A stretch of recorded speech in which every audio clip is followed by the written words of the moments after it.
सात्संगतजी प्रेमाने बोलूया. धन निरंकारची सात्संगतजी, जर लोक आपल्याला विनाकारण त्रास देत असतील तर अशा वेळी काय करायचं, या विषयावर आज आपण चिंतन करणार आहोत. सात्संगतजी, जीवन जगत असताना आपल्या परिवारामध्ये आपण जेव्हा बाहेर जातो, आपल्या ऑफिसमध्ये असेल, आपल्या मित्रमैत्रिणींमध्ये असेल किंवा आपले शेजारी पाजारी असतील, तर ते लोक जर आपल्याला विनाकारण त्रास देत असतील, म्हणजे त्या ठिकाणी जर आपली काही चूक नसेल तरीही ते आपल्याला त्रास देत असेल, तर अशा वेळी काय करायचं, हा पण खूप मोठा प्रश्न आहे. कारण बऱ्याच जणांचं असं म्हणणं असतं की माझी तर काहीच चूक नाही, तरीही मला त्रास देते, मी कुठेही चुकत नाही, मी त्याचं काही वाईट केलेलं नाही, तरीही मला त्रास देतात. मग अशा वेळी मी काय करू, हा प्रश्न पण बरोबर आहे. कारण आपल्या एक मनामध्ये समज आहे की जशास तसे, चांगला वागला तर आपण त्याच्याबरोबर चांगलं वागायचं, वाईट वागला तर वाईट वागायचं. पण आपण आध्यात्मिक मार्गावरती म्हणतो कोणी कसाही वागो त्याला माफ करायचं, क्षमा करायचं, सोडून द्यायचं आणि आपण पुढे चालायचं. परंतु सात्संगतजी, ज्यावेळेस आपली सहन करण्याची वेळ येते त्यावेळेस मात्र आपल्याला त्या गोष्टी सहन होत नाहीत आणि आपण लगेच प्रतिकार करून मोकळं होतो, किंवा आपल्या मनाला ते ॲक्सेप्टही होत नाही की मी का सहन करायचं, कशासाठी सहन करायचं.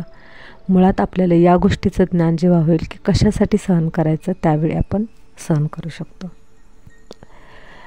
आपली जी आत्मा आहे त्या आत्म्यामध्ये 8 शक्ती आहेत आणि त्या 8 शक्तींमध्ये म्हणतात ना की आत्मा अष्टशक्तीधार आहे. ज्यावेळेस हनुमानाला ज्यावेळेस ज्ञानबोध झाला आणि ज्ञानबोध झाल्यानंतर त्यांना अष्टशक्ती प्राप्त झालेल्या, आणि त्या अष्टशक्तींमुळे हनुमान असं म्हणतात की शक्तिशाली झाला, म्हणजे त्याच्यामध्ये संपूर्ण शक्ती त्याने धारण केली.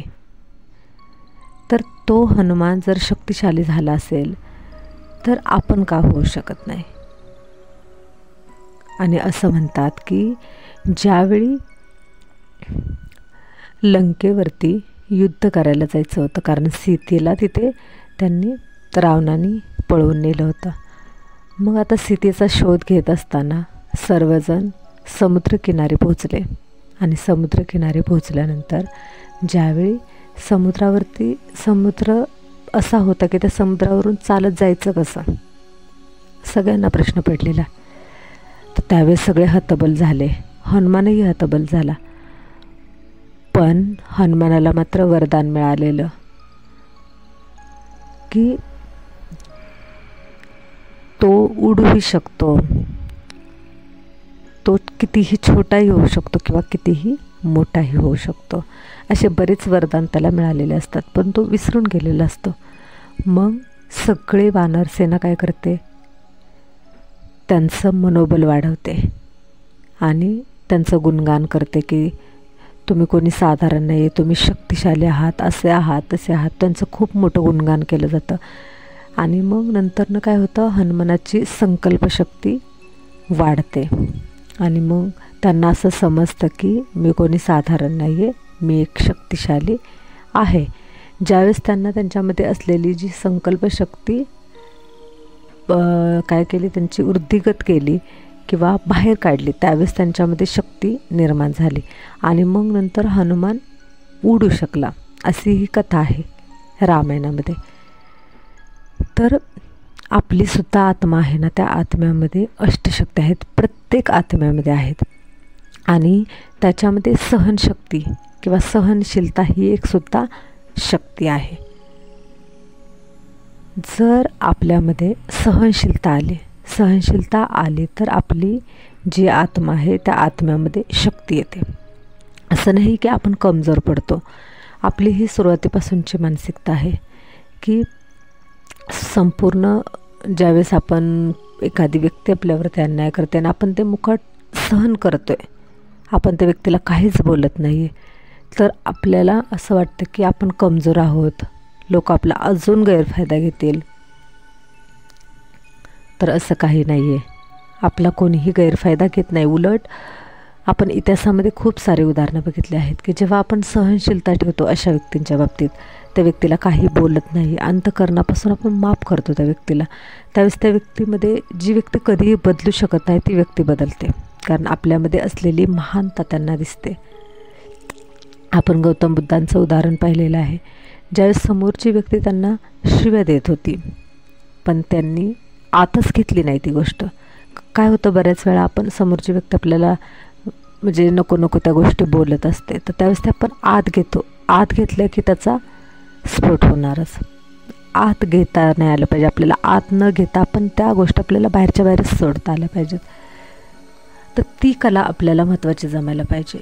इग्नोर करण्याची कला म्हणजे बघा की त्या अष्टशक्ती आहेत ना, त्या अष्टशक्तीमध्ये बघा पहिली शक्ती आहे म्हणजे सोडून देण्याची कला. आपल्याला एखादी गोष्ट जर घडली तर ती जिथल्या तिथे सोडता आली पाहिजे. कारण आपण काय होतं, आपण ती जर गोष्ट धरून ठेवली तर आपण आपली आत्मा खोकली होणार आहे, शक्तिहीन होणार आहे. त्यासाठी आपल्याला काय करायचं आहे, कोणतीही गोष्ट असू द्या घडली ना, जीवनामध्ये घडली निगेटिव्ह गोष्ट असेल तर आपल्याला जिथल्या तिथं ती सोडता आली पाहिजे, विसरता आली पाहिजे. विसरण्याची सुद्धा एक कला आहे, शक्ती आहे. दुसरी शक्ती आहे सामावून घेण्याची शक्ती. कसाही व्यक्ती समोर असला तरी त्या व्यक्तीला आपल्याला सामावून घेता आलं पाहिजे. आपण म्हणतो ना की पोटामध्ये साठवून ठेवण्याची क्षमता असावी, तर ती कोणाकडेही नसते. ती एखाद्या साधकाकडे असते, आध्यात्मिक मार्गावरती चालणाऱ्या व्यक्तीकडे असते. कारण ह्या ज्या अष्टशक्ती असतात ना, ते आपल्याला परमात्म्याकडून मिळतात. आणि ज्यावेळेस आपल्याकडे अष्टशक्ती मिळतात त्यावेळेस आपल्याकडे सहनशीलता येते. त्या अष्टशक्तींमध्ये सहनशीलता आहे.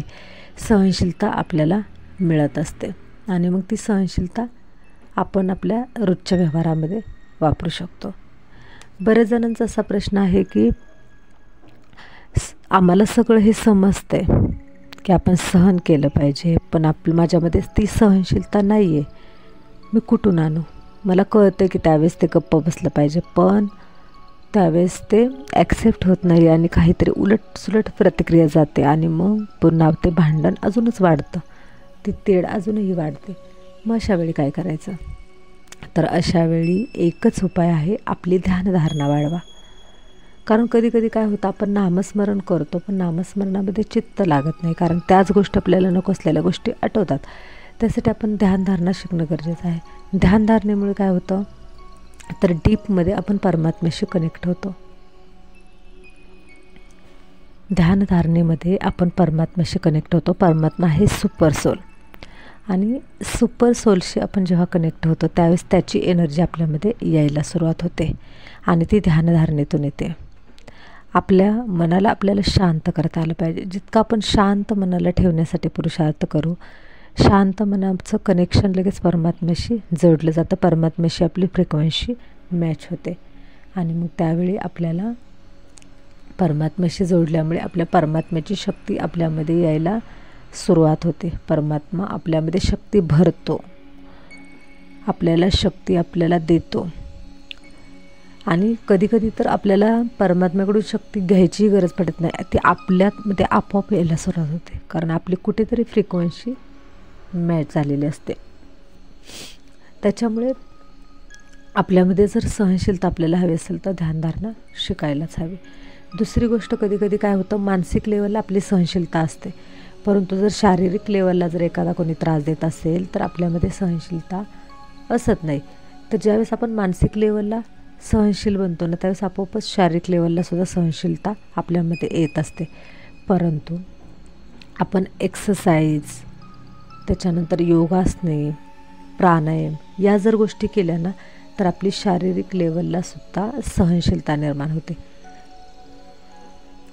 विशेषतः जेव्हा आपण एक्सरसाइज करतो त्यावेळेस एंडॉर्फिन नावाचं हे जे रसायन आहे ते आपल्या शरीरामध्ये तयार होत असतं, ते आपल्या शरीरामध्ये सहनशीलता निर्माण करतात. म्हणून आपली जी सहनशीलता आहे ना ती 2 लेवलमध्ये निर्माण झाली पाहिजे, एक तर शारीरिक लेवलला आणि दुसरे म्हणजे मानसिक लेवलला. आपण दोन्ही बाजूला जर सहनशीलता आपल्यामध्ये निर्माण झाली तर आपल्याला सहज कुठल्याही गोष्टी सहन करता येऊ शकतात. आणि ज्यावेळेस आपण ती गोष्टी सहन करतो त्यावेळेस आपल्याला मानसिक लेवलला खूप शांत वाटायला लागतं, खूप समाधान वाटतं आणि अतींद्रिय सुखाची आपल्याला अनुभूती व्हायला सुरुवात होते, परमानंदाची स्थिती तयार होते. आणि ही जी परमानंदाची स्थिती आहे ना, त्याच्यामध्ये प्रचंड आनंद आहे, जो की आनंद शब्दामध्ये व्यक्त करता येत नाही. खूप सुंदर अनुभूती आहे.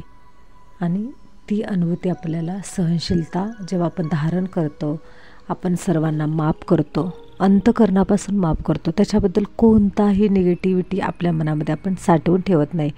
सहनशीलता त्याला म्हणत नाहीत की आपण पुढच्याचं सहन तर करतो, पण आतल्यात आपण त्या व्यक्तीला निगेटिव्ह बाजूने आपण काय केलेलं असतं, त्या व्यक्तीला मनामध्ये साठवून ठेवलेलं असतं. आणि मग काय करतो आपण, ज्यावेळेस त्या व्यक्तीला तर काय बोलत नाही, पण आपण 10 व्यक्तींजवळ त्या व्यक्तीबद्दलची निगेटिव्हिटी सांगत असतो. ती व्यक्ती अशीच आहे, ती व्यक्ती तशीच आहे, आणि तिने असंच करते, ती मला असेच त्रास देते. आणि मग काय होतं, आपण त्या व्यक्तीची त्यावेळेला तर सहनशीलता ठेवली, परंतु आपण नंतर त्या व्यक्तीबद्दल निगेटिव्ह चिंतन केल्यामुळे निगेटिव्ह व्हायब्रेशन त्या व्यक्तीपर्यंत पोहोचलं, आणि त्याच्यामुळे ती व्यक्ती पुन्हा त्रासच देणार आहे.